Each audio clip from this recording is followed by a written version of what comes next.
From the deserts of the Middle East to the mountainous regions of Asia, from American island outposts in the Pacific to key strategic bases in Europe, a single system guards against the growing threat of hostile ballistic missiles. Its name, THAAD, Terminal High Altitude Area Defense. For years, THAAD has been a critical component of the United States Layered Missile Defense Network, providing protection for American forces, allies, and partners around the globe. In this video, we'll explore the origins, evolution, and global impact of THAAD, and examine why it remains a vital bulwark against ever-advancing threats. Meet THAAD, America's global shield. At its heart, THAAD is a kinetic-kill weapon system designed to intercept hostile ballistic missiles in their terminal phase, the final stage of their flight, whether inside or just outside the Earth's atmosphere. It relies on a hit-to-kill approach, meaning the THAAD interceptor uses sheer force rather than an explosive warhead to obliterate incoming missiles. The system's range of 150 to 200 kilometers allows it to safeguard wide swaths of territory from short, medium, and limited intermediate-range missiles. But THAAD doesn't operate alone. It works alongside other U.S. missile defense elements. The Patriot system, which covers lower altitudes. The Navy's AEGIS Ballistic Missile Defense for engagements at sea. The Ground-Based Midcourse Defense system, which targets intercontinental ballistic missiles headed for the U.S. homeland. Together, these capabilities form a layered defensive shield, one designed to give commanders multiple opportunities to intercept and destroy hostile projectiles. What makes a THAAD battery tick?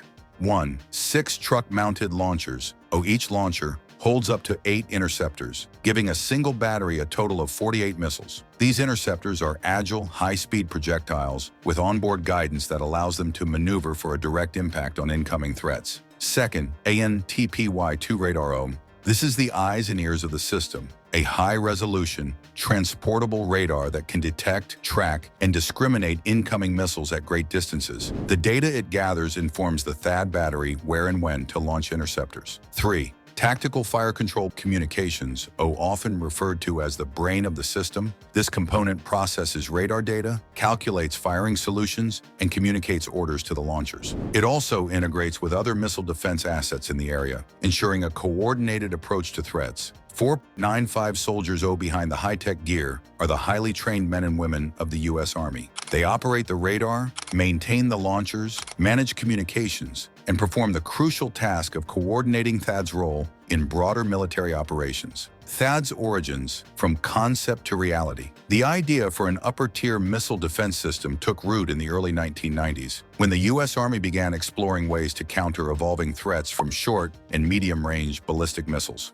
By 1992, these efforts crystallized into a program known as THAAD, but the road to success was rocky. First flight tests, 1995. The Army's initial attempt at intercepting a target missile ended in failure. 5 more flight tests up to 1999 also failed to achieve an interception. Redesign and breakthroughs. During early 2000s, engineers at Lockheed Martin overhauled many aspects of THAAD, from its seeker technology to its flight control systems. By 2006, the newly improved THAAD achieved a string of successful intercepts, turning skeptics into believers. Between 2006 and 2019, the U.S. Army and the Missile Defense Agency conducted 18 test intercepts of THAAD, with 14 direct hits on target missiles. 4 of the remaining tests were canceled due to issues with the targets themselves, underscoring THAAD's growing reliability and confirming its status as a game-changing defensive weapon, a pillar of U.S. ballistic missile defense. Once proven in testing, THAAD was entrusted to the U.S. Army for active deployment.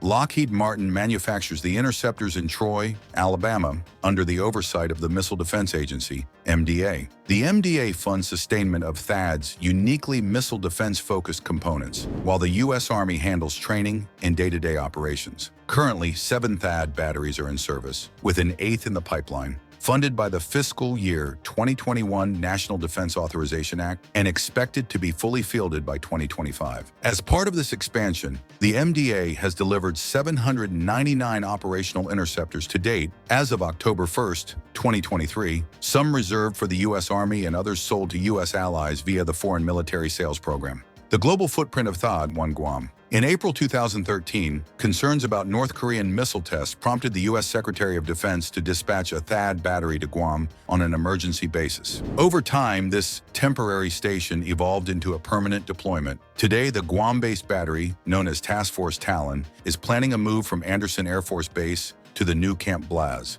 a Marine Corps base still under construction on the island. 2. South Korea. Rising tension on the Korean peninsula spurred another THAAD deployment in July 2016, this time to Seongju, about 130 miles south of Seoul. Under the U.S.-South Korea alliance, the battery provides an added layer of defense against North Korean ballistic missiles, targeting both the peninsula and surrounding regions. 3. Europe and the Middle East. In April 2019, a THAAD unit temporarily replaced the Aegis Ashore site in Devaselu, Romania, ensuring Europe maintained defensive coverage while the site underwent maintenance. In October 2019, after drone and missile attacks on Saudi oil facilities, a THAAD battery headed to Saudi Arabia to bolster defenses. It was withdrawn around mid-2021, demonstrating the U.S. ability to shift missile defense assets according to changing threat levels. 4/20/23 Middle East deployment. In October 2023, with regional threats rising again, the Secretary of Defense ordered another THAAD battery, as well as several Patriot battalions, to deploy to the Middle East, reinforcing protection for U.S. forces and allied interests. Reports suggest this THAAD battery remains active in the region. 5. THAAD in Israel. 2024 deployment. On October 13,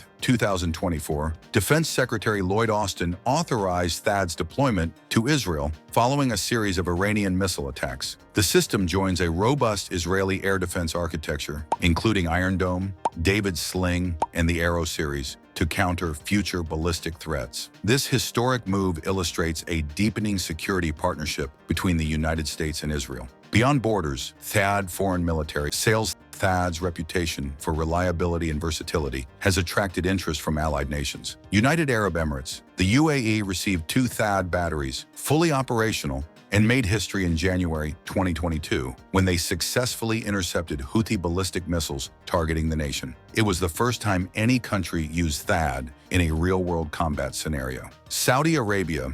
Riyadh has purchased 7 THAAD batteries, underscoring Saudi concerns over regional adversaries. As deliveries progress, Saudi forces are expected to integrate THAAD into their evolving missile defense framework. These foreign sales reinforce strategic ties and extend a protective umbrella over key global partners, further globalizing the THAAD network. Inside the Army's most deployed formation, fielding and maintaining a THAAD battery isn't just about advanced missiles and high-tech radars. It's also about the dedicated soldiers who make the system work. Each battery requires specialized training in electronics, radar systems, missile mechanics, and tactical operations. Given the complexity of the system, recruiting and retention of these experts can be a challenge, especially with high deployment tempos. U.S. Army officials candidly acknowledge that air defense artillery units, including THAAD batteries, face some of the highest operational tempos in the entire force. With multiple batteries deployed in places like Guam, South Korea, the Middle East, and Israel, the strain on personnel can be intense. The Army must constantly balance global security demands with the need for stateside training cycles, equipment maintenance, and soldier well-being. The debate expanding the THAAD force. As more ballistic threats materialize around the globe, policymakers in Washington are asking if 8 total batteries, the eventual count after the newest battery fields, will suffice. With so many existing deployments considered long-term, the Army may be left with only a handful of THAAD units for emergencies or rotation. Some analysts are raising the question, is it time to stand up additional THAAD units, possibly in the Army National Guard,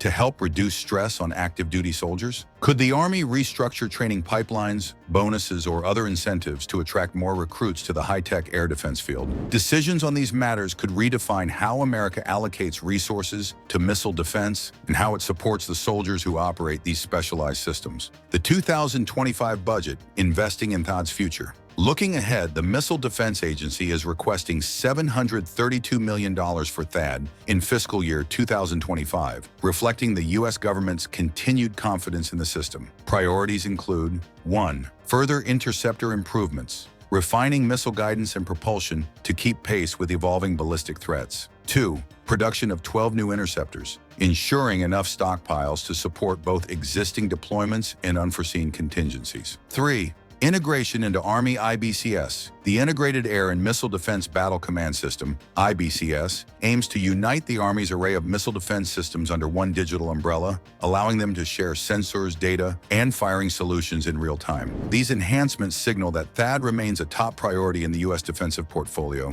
ensuring it evolves to meet advanced threats that could arise from state or non-state actors. The road ahead for THAAD. From its humble beginnings in the 1990s to its widespread deployments today, the Terminal High Altitude Area Defense System has shown remarkable adaptability and resilience. It's proven that it can deploy on short notice, integrate seamlessly with broader U.S. and allied defense networks, and operate in diverse climates, whether desert, tropical island, or mountainous terrain. Yet as new threats emerge, potentially hypersonic glide vehicles or more sophisticated ballistic missiles, the future of THAAD will depend on continued innovation, robust funding, and a dedicated core of air defense professionals. For the U.S. Army, balancing the demands of multiple global deployments with the need for soldier well-being remains a pressing issue. For Congress, the ultimate question is one of capability versus capacity. Is the U.S. fielding enough THAAD units to protect against multiple simultaneous threats worldwide? In the evolving landscape of 21st century conflicts, THAAD stands out as a symbol of the United States' commitment